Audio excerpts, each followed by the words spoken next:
It's time for Friday Night Flights, sponsored by Casey Auto Group, Hercules Fence, Tidewater Community College, and Bayport Credit Union.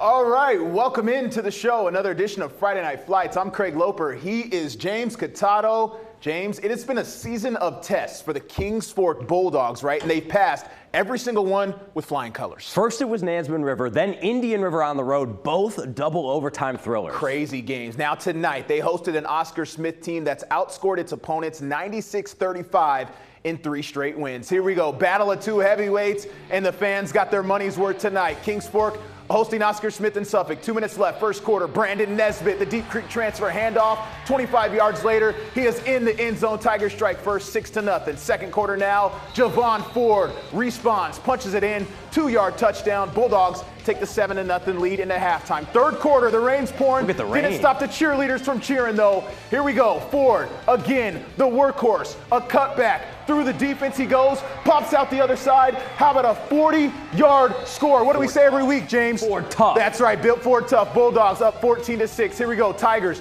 Don't go quietly into the night. Freshman Lonnie Andrews to Jamari Knox. That's a 40-yard touchdown, 14-12. Kings Fork leads as we go to the fourth quarter. And guess who's going to punch it in for his third score of the game? That is Ford once again. That's like an F-350, I guess, if you're talking like 3 touchdowns, 21-12. 5 minutes now. Andrews looking deep again. Travis Johnson, who's been making plays all year long. 80 yards through the air. How about that? Just a 2-point game. Smith backed up in their own territory. Less than 2 minutes to play. Andrews intercepted by Kayvon Blanding for the Bulldogs, and that seals it. Go nuts, Suffolk. Party like it's 1999 or something. They stay undefeated, 21-19. Coach Joffrey on after the game. Javon Ford was very special tonight, man. That's just a kudos to him. You know, he's not selfish. He's always worried about his teammates, and I'm proud of him. They've beat us the last 2 seasons since I've been the head coach. So, you know, in year 3, I think we've done a great job building the culture. You know, I just felt like, you know, it's going to take some time to, you know, to be able to beat a team like that. What a game. Let's stay in the Southeastern District. I was at this one. Indian River fresh off a big win over Nansemond River at home, Western Branch. Braves already up 7-0. Tyler Allison, their quarterback, keeps it. Look at the hurdle. Get out of here. He was a long ways from the goal line, no problem. Give it to Ravon Moore, the running back, number 7, punches it in for 6, made it 14-0. Here we go, later first quarter. Bruins trying to set up the screen. How about some Braves defense coming through? John Horton, the second, all over it. And I like guys the second because I am named Craig Loper the second myself. Tackle for loss. Second quarter now, Bruins with the ball. Stuffed by Jonathan Shaw and Horton. Braves defense all over it. The Bruins struggled tonight on offense. More defense from the Braves. How about this? Pick 6, Trey Voskinian. And he's going the other way with one right down the sideline. Braves go on to win 43-6. Back to Suffolk. Nansemond River 5-2 on the season at home against the Grassfield Grizzlies. Let's go to the first quarter. Warriors ball. Tavon Douglas, nice touchdown grab there. Warriors would also go for the 2-pointer. Little sneaky bit of action here, Craig. How about Sean Hinton catching it off the nice little sneaky pass in the back of the end zone? Nansemond River up 15-0. Second quarter, Warriors were just a few yards to the house. Touchdown. Karan Madison. Nansemond River wins 43-12. All right, old rivalry game, Battle of Chesapeake, Deep Creek against Great Bridge. Fourth quarter, we're going all the way to the end. Wildcats ball, pass intercepted by Hornets, number 8, Amir Ray Hill. Okay, so nice interception there. Yeah. Wildcats ball again. And now we're talking interceptions. If you like interceptions, you like this game. We're talking Darion Faircloth with that. Deep Creek wins 21-7. So with that, let's move things over to one of the best teams in all of America. Craig, we obsess about how Maury is synonymous with the word excellence pretty much every week, and it's deserved. Yeah, 2 straight weeks now where Maury has pitched shutouts, looking for a third at home against Norview. Here come the Commodores. We know they get hyped every single week. No wasting time in this one. First possession of Torrey Newkirk, former player of the week. Deep pass to LeBron Bond. 39 yards, just like that. It's 7-0. Norview's first offensive play of the game. Snap too high. Ari Watford going to pounce on it. He made it in there. Looked like it could have been a safety, but he got on it. Made it 14-0. Next offensive possession for the Pilots. Quarterback mishandles the snap. Leslie Hines is there. picks it up. Another defensive touchdown for Morey. That made it 21-0. Norview back on offense here, trying to get something working. The ball comes loose again. It was wet. Jaden Ratliff, says, I'll take it from here. Here he goes. Brian Parsons on the camera, gets 3 straight defensive touchdowns for the Commodores in the first quarter alone. Morey wins big, and I mean big. They beat Norview tonight 85-0. So Morey seemingly in a playoff collision course with Green Run in Class 5, the undefeated Stallions on senior night at home against 4-3 Salem. And look who was in attendance, Virginia Tech head coach Brent Pry. Yep, a lot of talent going to Tech next year from the beach. This was a wet game, pouring. The theme all night. The punt totally missed. Green Run, pick it up, bring it back to the end zone. But it wouldn't count because of a flag. Green Run still got the ball, and it wouldn't really matter because the Stallions would score anyways. Karan Reams-Jones hitting the edge, scampering into the end zone to put the Stallions up 7-0 early. So back to Virginia Tech. Coach Pry might have been looking at a future Hokie and Keelan Adams. Kason Farrar to Adams on the sideline. I don't know how Brody stays on his feet here, but he gets all the way down to the 15. Fumble doesn't matter. And with that, Adams becomes Virginia's all-time leader in receiving yards. Wow. Broke the touchdowns record earlier this year, now adding this to his resume. Very, very, very big deal. Congratulations, Kalen.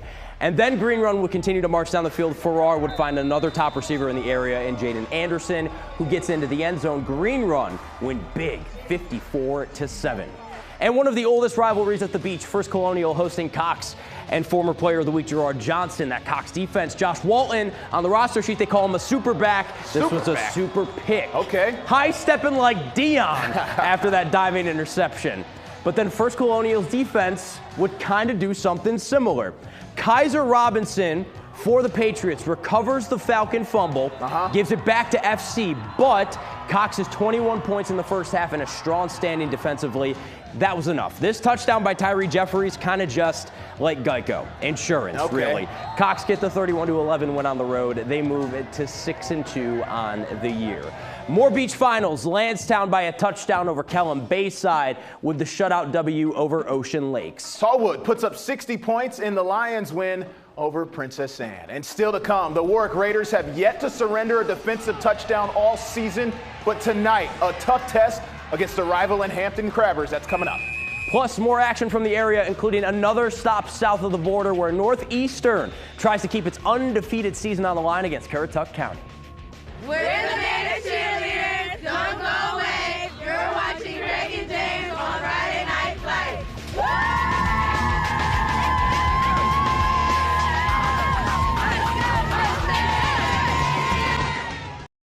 All right, welcome back to Friday Night Flights. You know, it's hard to believe that after tonight, there are only 2 weeks left in the regular season. And so far, hard to believe, yeah, definitely. Warwick has outscored its opponents 383-7. Those 7 points allowed a special team score in game 1. Yeah, it was a kick return. Tonight, the Raiders at Darling Stadium against the Hampton Crabbers. Longtime rivals, here we go. This has been quite the year for Corey Harrison's bunch. First quarter, Warwick scoreless in this one. Eduardo Rios Jr., we see him throw it every week. How about him using his legs? Gets down closer to the goal line, and he's going to get there eventually. Here we go.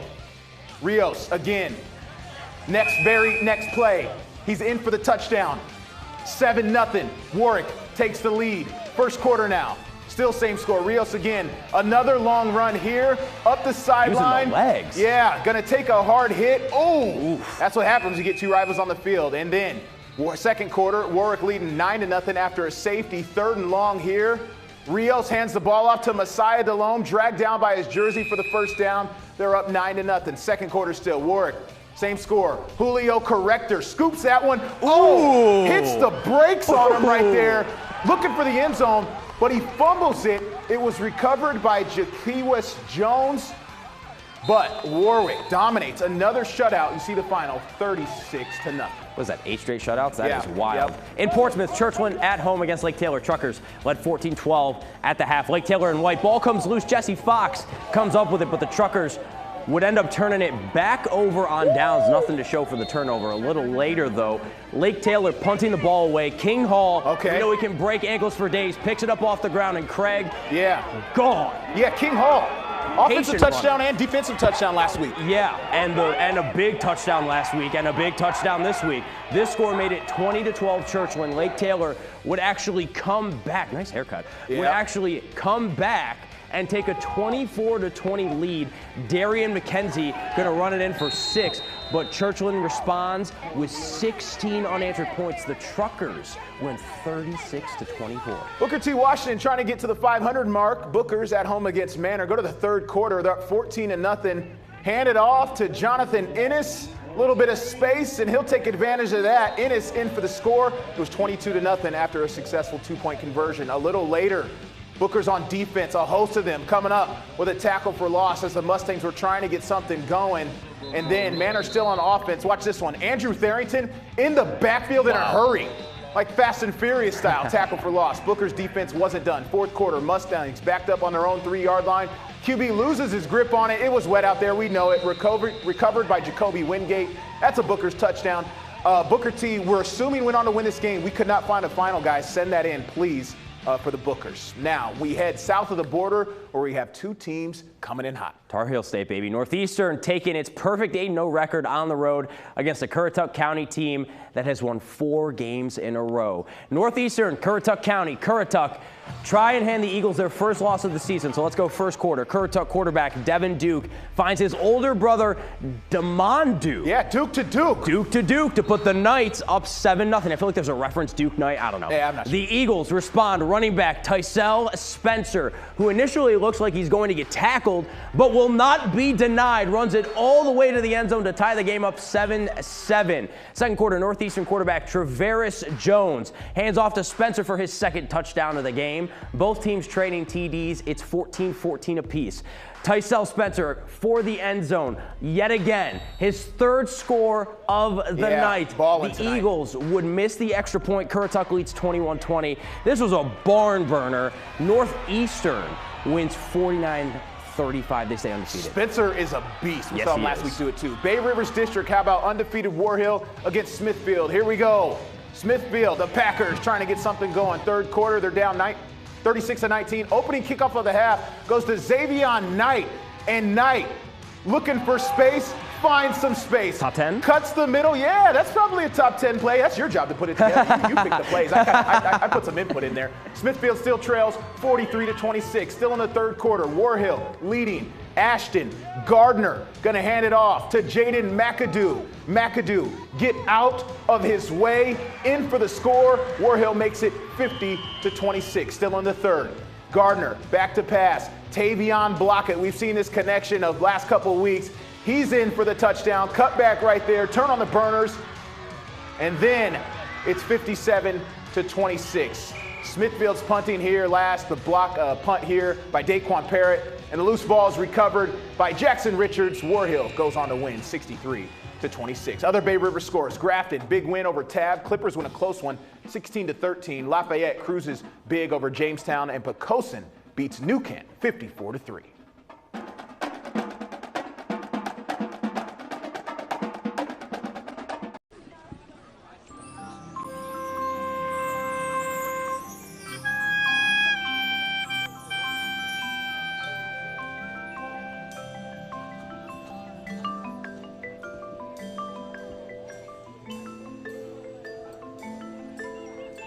Marching Knights of Currituck County High School. They are the Friday Night Flights Band of the Week. Look at the xylophone. We'll have their entire performance up on wavy.com. We also have past bands of the week, player of the week, top 10 plays, past episodes of Friday Night Flights, all there on wavy.com. Other scores to get to. Heritage wins tonight on the Peninsula 47-19. Hickory wins 35-0. Nansman Suffolk Academy beats Norfolk Christian 44-0. St. Anne's Belfield with the shutout over Catholic. Yeah, hope you enjoyed that show. What a night. First bad weather Friday of the season. Yeah. Right? I mean, for me, first half was clean, and then I got to Booker T. Second half, it started coming down pretty Exact opposite for me. Green Run was pouring in the first half, and then FC and Cox were pretty dry in the second. Well, it was fun, though. Football weather is here. Yes. Right? It is here. Next Friday is the show before Halloween. We might have something special for you in store. So I'm Craig Loper. He's James Catato. Check out the show on wavy.com and Wavy YouTube. We will see you next week.